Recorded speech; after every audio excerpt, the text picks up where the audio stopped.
भाई का सवाल ये है कि जो मेडिकल कंपनियां डॉक्टरों को पैसे देकर दवाइयां लिखवाती हैं, ये कारोबार कैसा है? ऐसा करना क्या दुरुस्त है?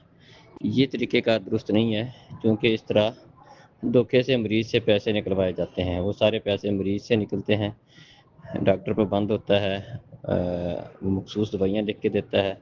तो इस तरह मेडिकल कंपनियां बाज़ औक़ात हल्की दवाइयाँ भी निकालती हैं और इसमें फिर जो मेडिकल स्टोरों से इस तरह दवाई वसूल की जाती है, उसमें डॉक्टर का भी कमीशन होता है। तो वो सारी चीज़ें, एक तो मरीज़ को हल्की दवाई मिलती है और इसमें वो डॉक्टर का कमीशन भी उसमें अक्सर बेशतर शामिल होता है।